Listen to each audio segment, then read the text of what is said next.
what you guys just saw is basically going to be how we develop this law of cosines. So you guys just saw in the area problem that we did that if we wanted to calculate this triangle, and we called this the height, okay, this entire side down here,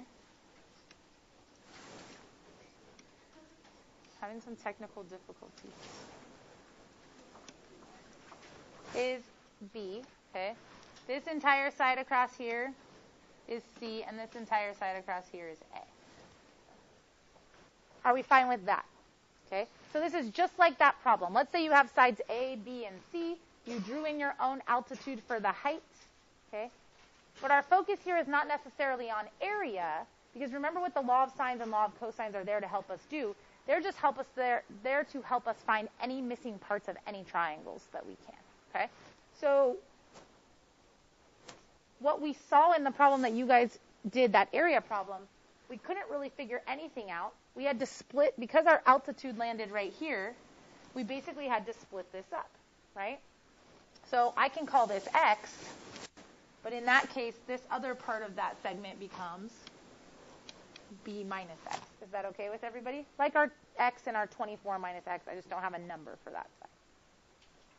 And so then what we did is to get anywhere, we started writing a Pythagorean theorem for each of these smaller right triangles. Okay, so then this one on the left side, it would say x squared plus h squared equals c squared. Really similar to what we just did with that area problem. Okay. On the right side, it would say b minus x squared plus h squared equals a squared.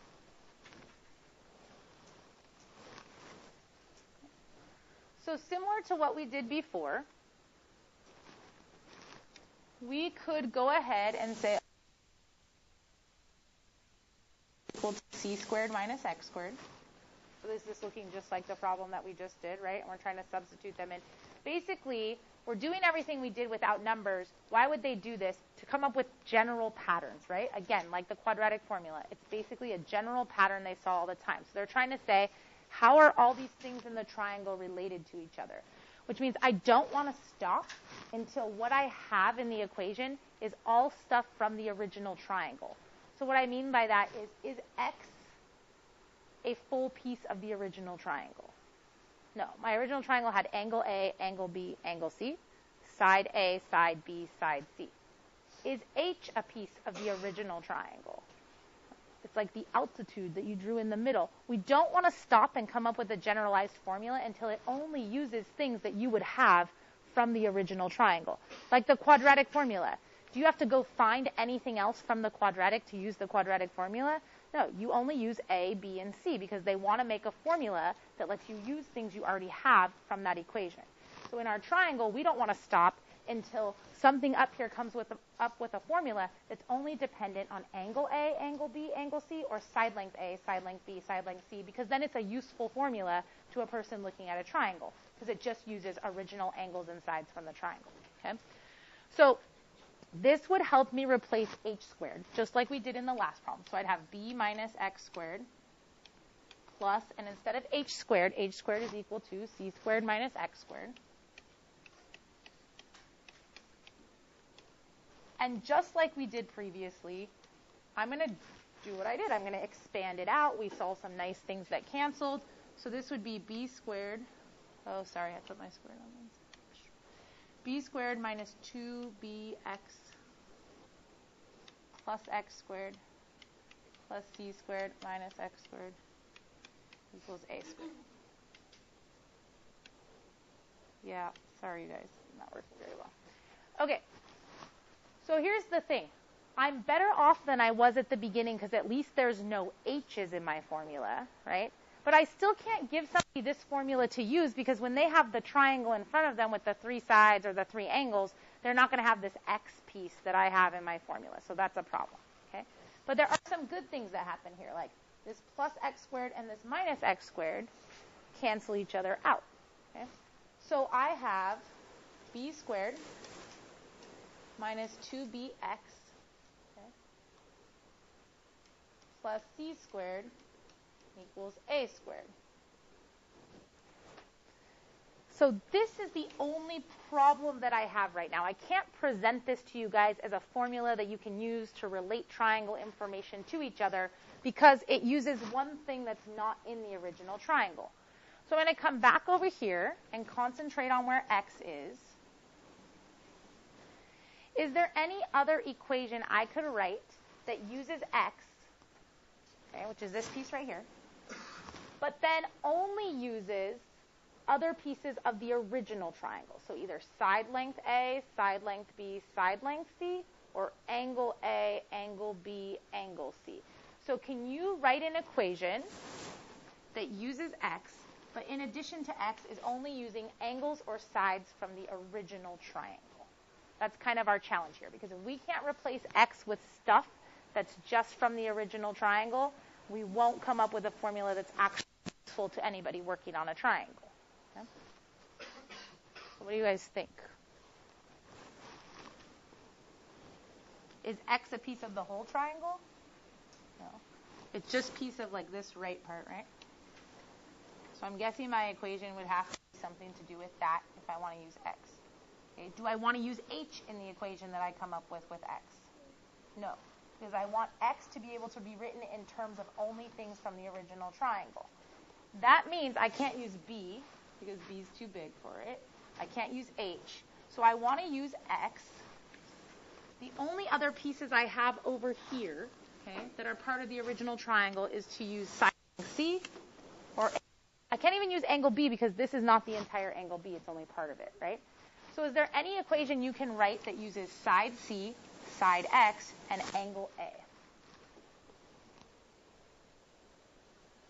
Some relationship that you know that relates angle a to side length x and side length c.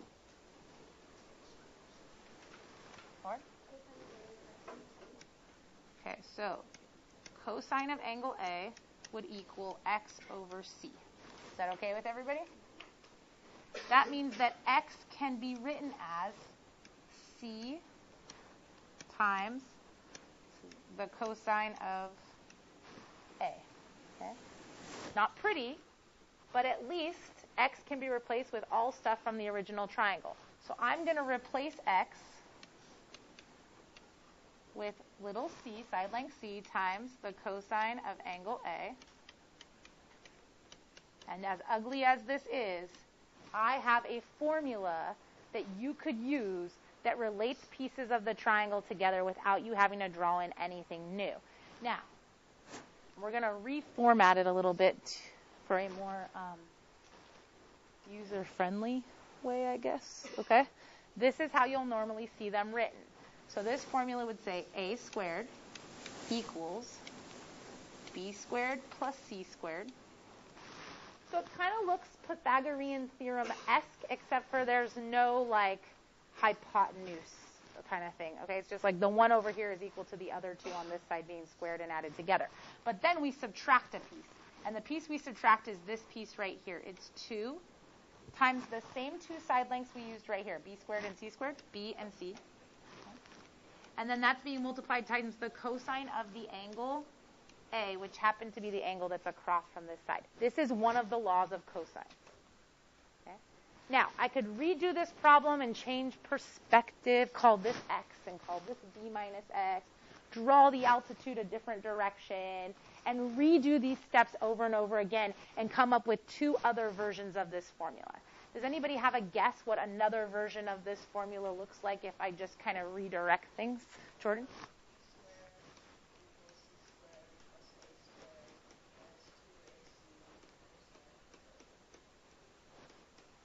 Yeah. Okay. So what does the third version of the formula look like? Michelle?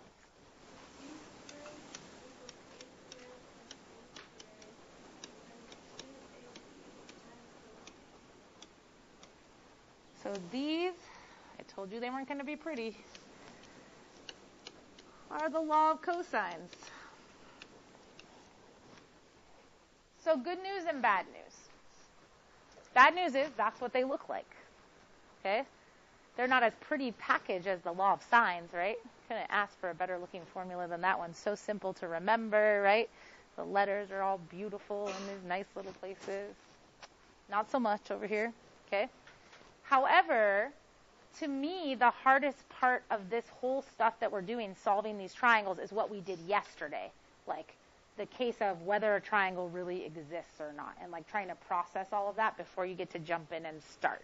So I wouldn't memorize all 3 versions of this. I would memorize one. And like you guys know me, I'm not good at memorizing the letters. I don't know what it is, something about them. So I just know like whatever side is over here, that angle's over here. The beginning looks like a version of the Pythagorean theorem, but you can use all the letters at different times. And then I know that 2 and the same 2 sides here are used here. I don't know. I just kind of memorize the pattern instead of like the letters because that's difficult for me. Okay? So no new analysis like, oh, and guess what? There's this other case and it doesn't work. Nothing like that. But the formulas aren't as pretty as the law of sines. Okay? All right, so, oh, yeah, we just wrote them. Okay, did everybody write them down? Did you get, okay. All right. So let's say we had this. Now, this isn't asking us to solve the complete triangle. This is only asking us to find one specific piece of the triangle.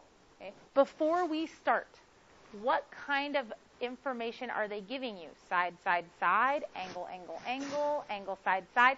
That's important every single time because angle, side, side is the time that we have to analyze, and then we can't solve angle, angle, angle, and then the other ones are okay. More? Okay, so angle, side, side. Let's look. So let's draw a generic triangle ABC before I even start. Yeah, I think I'm running out of batteries. Sorry. Not like me personally, but like the pen. And it really doesn't like anything over here. Okay. So if this is my triangle ABC, they are giving me side length A, side length B, and angle C. So is it angle side side? No. So angle side side, you have to have the angle and the side across from it. Okay? We don't have that here. What do we have? Side, angle, side. Can you for sure build a triangle with side, angle, side? Yeah, they're only giving you that piece. You're allowed to put that third piece in however you want, so you can just make it fit. No big deal. So we for sure have a triangle. Why can't we use the law of sines to figure out side length C? Samantha? Yeah, we don't have any of those angle side pairs where we can build one of those complete ratios. This is the situation where we have to use the law of cosines.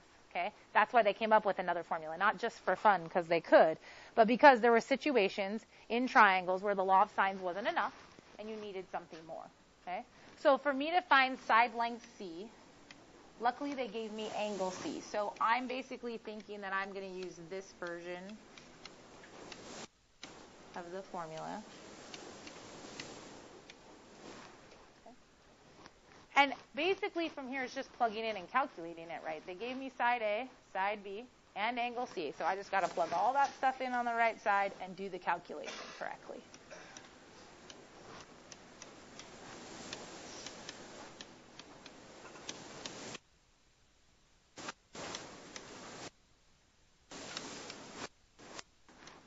So see if you can figure out what side C is equal to.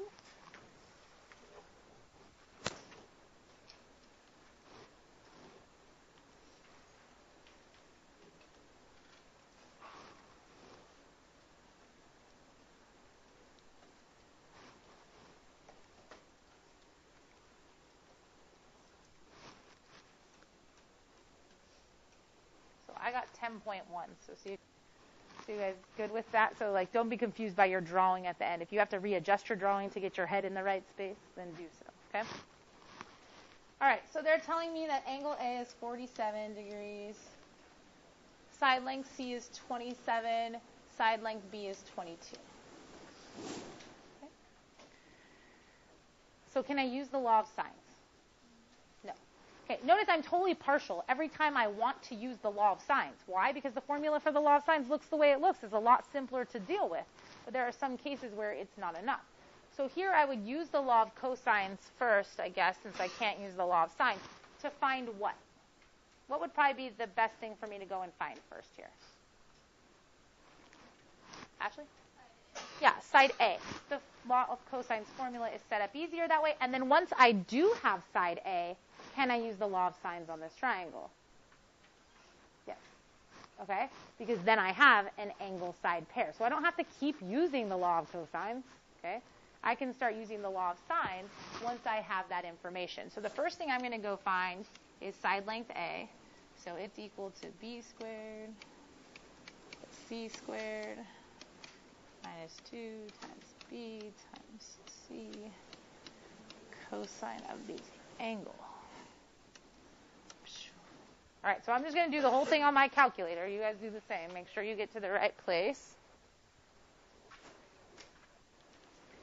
You should be able, like when you're doing the calculation straightforward like this, you should just be able to type it in exactly as you see it here and get the correct answer after you square root.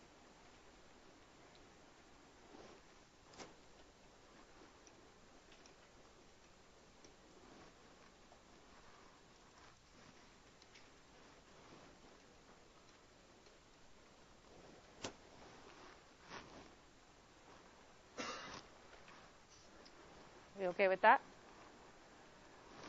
Okay, now, I still need to find angle C and angle B to solve this problem. I'm going to use the law of sines the rest of the time because now I have a ratio that I can, and I think that's easier to solve, okay? What I know I'm going to be using in my law of sines is I'm going to use sine of 47 over 20.1 equals. Now, technically, you can solve for either B or C. But let me remind you guys of something when we were using the law of sines. Think about yesterday when we came up with the two triangles, and one of them had like an acute angle B and one of them had an obtuse angle B. When we typed all the stuff into the calculator only gave us the acute angle when we did the inverse sine, right? And we talked a little bit about that, how the calculator's programmed to use certain math parameters, and in those parameters, it's only going to find an acute angle every time you do the inverse sine, okay? That means right now you're going to put here either B or C, and it's going to be inside of the sine, right? And the last thing you're going to have to do to solve the problem is take the inverse sine to get angle B or angle C. It will not give you an obtuse angle. It will only give you an acute angle. So which of these angles should I try to find using the law of sines? C or B? B, okay. Why am I going to choose B instead of C to solve for? Good. This side is shorter, so this angle should not be the biggest angle of the triangle, which tells me it's definitely not 90 or obtuse. And then I can just find this one by adding those two together and subtracting it from 180. Now, do I know if angle C is obtuse or not? I don't know for sure. But if there is an obtuse angle in this triangle, it's going to be angle C. So I don't really want to use inverse sine to find angle C because I might be getting an incorrect answer. Does that make sense to everybody? Okay, because of the way the calculator is programmed. So we can know how to use the calculator. It's a great tool. But do we have to have some sense of what's going on to still calculate things correctly? Absolutely. Okay, so I'm going to go ahead and do sine of B. So you might think I just chose that. If you have to make a note on your paper, I chose that because I'm going to save the biggest angle for last. You know how they say save the best for last? Save the biggest for last, okay? If you're solving this way. And then that's going to go over 22. Okay? So I'll times both sides by 22.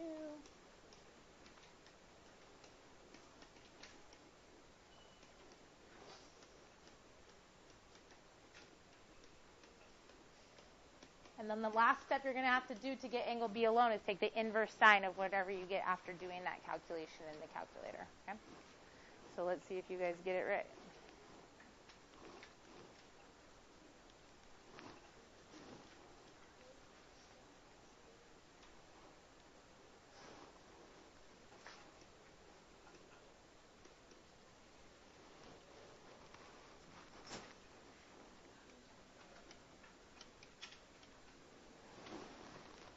So I got 53.2,